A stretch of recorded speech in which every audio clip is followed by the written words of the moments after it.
Hey, this is Mr. Herzon, and I'm here to give my rendition of this Google slide presentation on the properties of water and actually go through some of the demonstrations with you. So, one of the first things that I discussed with this image was explaining the first rule in biology, and that's going to be just basically follow the water. Follow the water. That's so important to understand because without water, all of our biochemical reactions that happen inside of our cells, inside of our bodies, cannot exist with water. And these reactions happen inside of water. Okay. There's also constant movement of water going into a cell and going out of the cell. And if you look at this slide as I use my cursor, okay, oops, I didn't mean to do that. Um, but if you can see this red circle that I'm pointing at, so let's just say this is the boundaries of the cell, be like the cell membrane, all right? And instead of this black area here, this would be water on the outside of the cell compared to the water and the dissolved solutes on the inside of the cell. Okay, now that change of um, the concentration of the solutes on the inside, on the outside, will determine overall the net movement of water. But water is constantly moving in and moving out of the cell. This is the attempt for the cell to be at equilibrium with the concentration that's on the outside of the cell. Okay, so this presentation, uh, I'm going to be talking about the properties of water. You can watch this cute Moana um, a film clip, and it really does exemplify some of the properties of water. All right, and we talked about this during class, looking at this image. All right, are you looking at branches of trees or of blood vessels? Okay, one thing that this does um, exemplify or demonstrates is transport mechanisms in living things. Okay, and as you look at this, no water, no life. And the reason why it's black, without water, you're not going to get any blue colors, red colors, or green at all. Okay? So the chemical composition of water, the formula is H2O, meaning that there are two atoms of hydrogen to one atom of oxygen. All right? The two hydrogen atoms are polar covalently bonded to one oxygen atom. And that's demonstrated down here in the image. So that polar covalent bond, one of them would be right here, bring the circle right over there, and right over there as well. Okay, these bonds are covalent because the term covalent means the sharing. And what's being shared here are the electrons between the atoms. So the electron of the hydrogens that are here, they spend most of their time orbiting around the oxygen atom. Okay. And what this does is make this end of the molecule slightly negative, while the hydrogens are slightly positive. Okay, that's why it's called polar covalent, as opposed to just being covalent. And this image shows that slight positive charge there in red, and slight negative charge in red, and on the blue side, the positive charges. And this is due to the electrons from the hydrogen spending most of their time circling the oxygen atom. Okay? What's good to understand is that the outer shell of the oxygen is not completely full. And what fills it are those two hydrogen electrons, and making this a very stable molecule. Okay? And the benefit of this, there's lots of benefits that I'll describe a little bit more.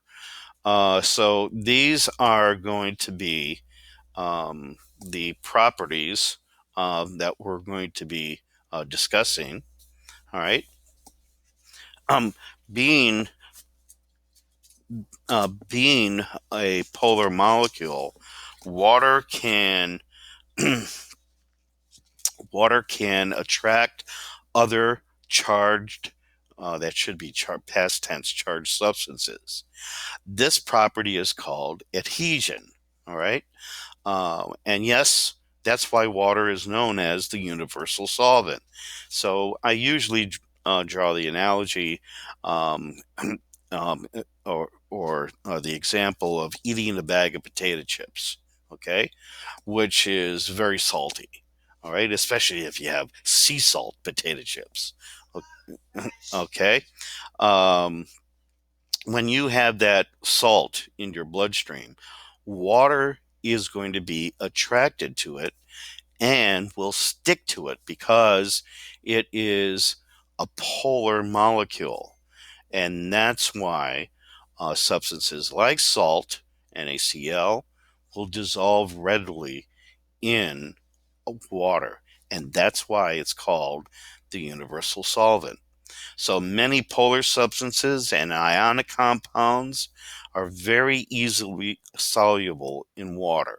I'd like to show, there's this video of how the adhesive forces of water dissolve a cube of table salt, and you definitely want to look at that. But what I have over here is my demonstration setup. Okay. So I'm actually going to make my picture much bigger. As let me bring over my my lab supplies.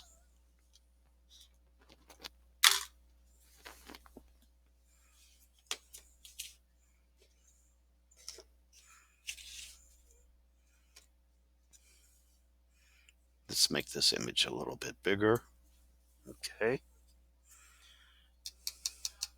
So the one thing I have is just a plastic straw. And I also have this food container. Okay.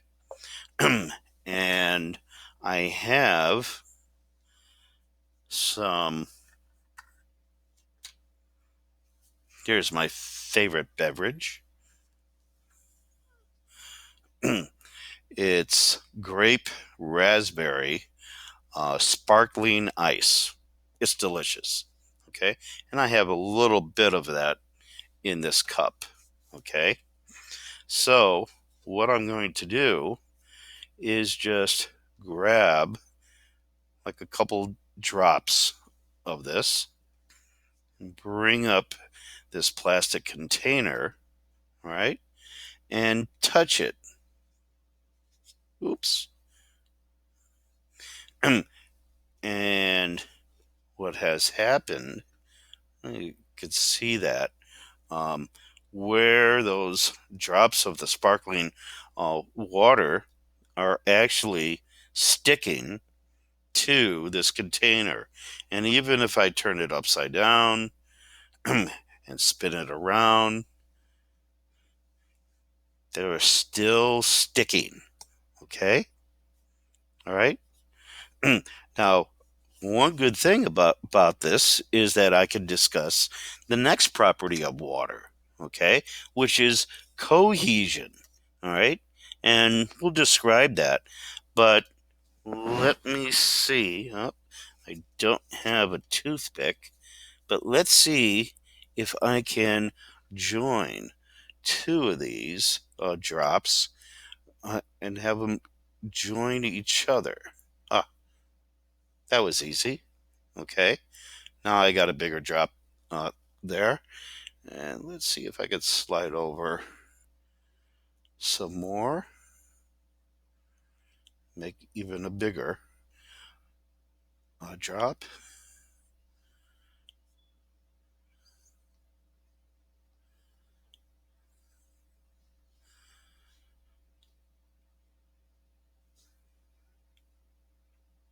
Actually, I got a couple bigger drops, drops there. Okay. So let me get out of the way. Oh, that's easier. And let's go to the next slide that talks about cohesion. Being polar also allows water molecules to be attracted to one another. The negative oxygen atoms are attracted to the positive hydrogen atoms of a nearby water molecule.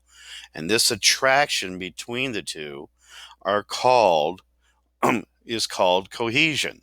So Mickey Mouse is one of my favorite Disney characters of all time. Okay, and can even make a Disney, a Disney model of water. Okay, either with two little my ears on the top of my head, or pretend like these fingers, okay, are like the ears, and we've got the face of the musketeer right here. But my fist actually is demonstrating this is where the oxygen atom is, and maybe on my fingertips, all right, are the two hydrogen atoms. Okay, so I have, remember, there's the polar covalent bond that attach. Maybe this would be part of my finger. All right. My fingernail is the hydrogen. All right. So my finger is really the polar covalent bond. Okay. To the oxygen. All right. And now I have another water molecule. Okay. So notice they don't hook up like this. No, no, no. No, no, no, my child. Okay. How they hook up. Remember, the hydrogens are slightly positive, so they're being attracted to the negative end of the next water molecule, like this. Okay. And that attraction, the formation of this is a hydrogen bond. So you really have to know those two bonds for the water molecule. Okay? So know the difference between these two bonds for the quiz in this unit and the module quiz, or I used to call them test. Okay, surface tension power. All right. So I like to demonstrate surface tension. All right. Water's cohesive property creates an unbelievable force field or film called surface tension. Sorry about that, Star Wars fans, but this special force is caused by none other than the hydrogen bonding between the water molecules. Okay, so like I said, all right, um, when talking about cohesion, it's this bond. Oops, it's this bond right here. All right, that's causing the cohesiveness between these two molecules. They like attaching to one another. Okay? So if these water molecules are in a glass up on top, all right, and this water molecule is falling off of the glass, all right, the cup, this water molecule right here is like saying, where are you going? Where are you going? Don't fall. Don't fall. It's going to keep it. Okay. And I can demonstrate that with, let's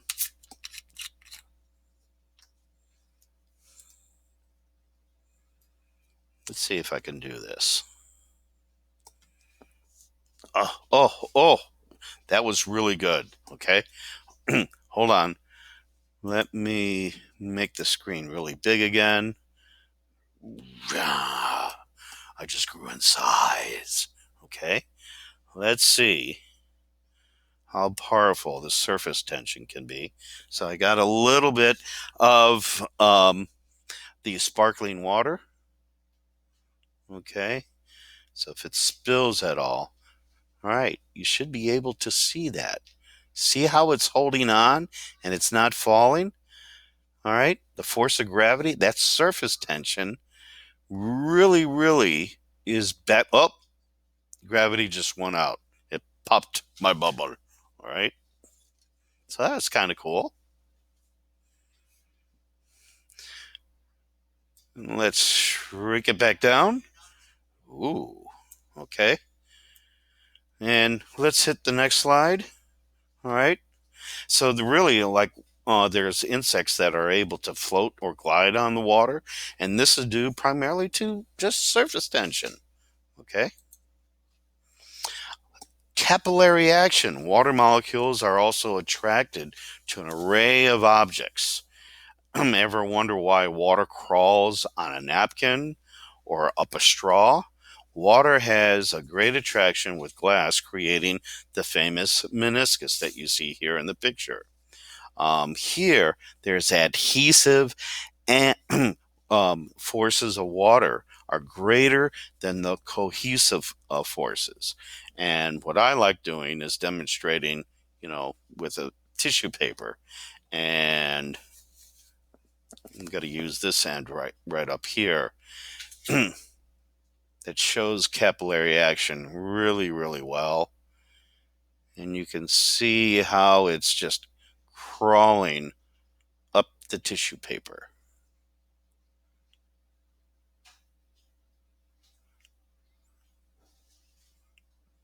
Oops, don't have that in view. Okay.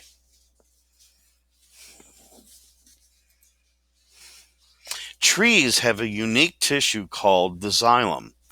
Its purpose is to transport water up the roots, the stem, to the leaves, and it does this by capillary action. All right. The tallest trees can only reach as high as 1/3 of the Empire State Building. And that the reason that is due to the gravitational force pulling it back down. Okay. And here's a neat activity you can do at home with some celery to show um, the movement of this capillary action up the up the celery to the leaves. Okay. Specific heat power. Oceans and lakes can act as heat sinks. These bodies of water absorb the heat during the day and release it during the night. This action keeps temperature changes within a suitable range for living. um, Living things, and this is known as specific heat. The specific heat of the substance is the amount of heat per unit mass required to raise the temperature by 1 degree Celsius. Specific heat of water is 4.2 joules per gram per centigrade. Compared to any other substance, water has the highest specific heat. That means it can hold a lot of warmth, okay? Like filling up your tub with hot water, okay? And taking a bath with that hot water, all right?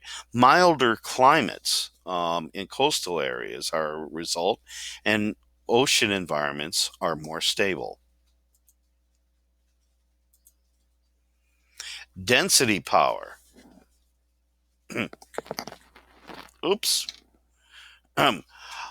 Drop an ice cube, a, a cube of ice in water, and it floats. And yes, hold on, I got to demonstrate demonstration of that.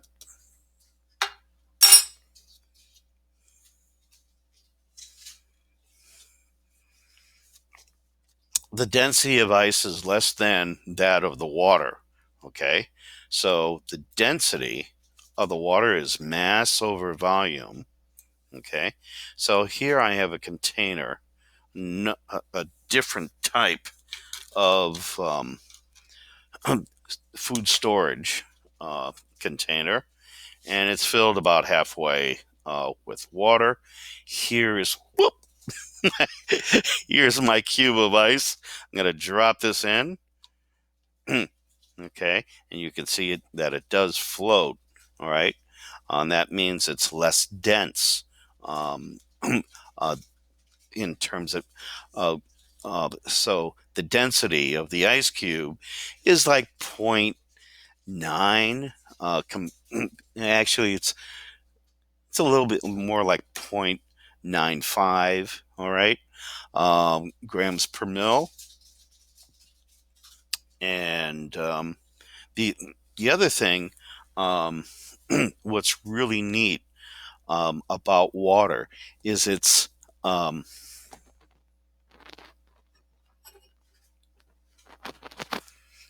effect on certain substances. Okay, and this is called the refractive index. Okay, um, here I have like a large mixing spoon. Okay, and I'm going to hold this up. Now I want you to focus in on this line right here of the water. Okay, and watch what happens. Oh, let me get in front. Okay, to the size of the spoon, right at the level of the water. Okay, the submerged part of the spoon actually does look bigger than um, um, the base of the spoon that's outside of the water. Okay, and this is due to the refractive index of water. Another way to demonstrate this, oops, is just by using a straw. And it looks like the straw has been broken. If you look at that, um, the, the very, very top of this water, it looks like the straw is kind of like broken as it enters the water. Okay, and this is due to the refraction, not reflection. Okay.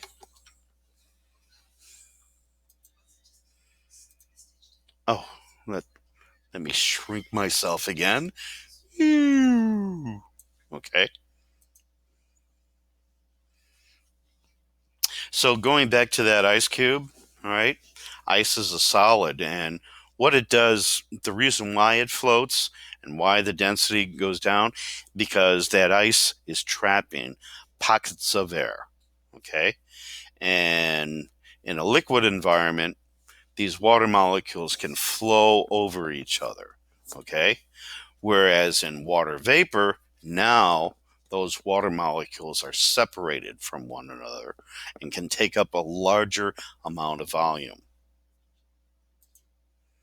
Okay, did you know what water does for you? Okay, it this really demonstrates like the importance of water. Okay, it, It's something to look over. An object will only float in liquid if the object is less dense in the liquid. Ice is unusual. Most often, solids of substances are denser than their liquid form. It's opposite of water. When water freezes, it expands. And this is what happens in cases of frostbite. It's caused when the water in the cells freeze and it expands, causing the cell to rupture. And that proceeds in death of those cells dying, the tissues dying, and actually the color of the skin changes. And I think that's it for this presentation. Come back and join us next time on Biochemistry Live here on Mr. Herzon's YouTube channel. Goodbye, everyone.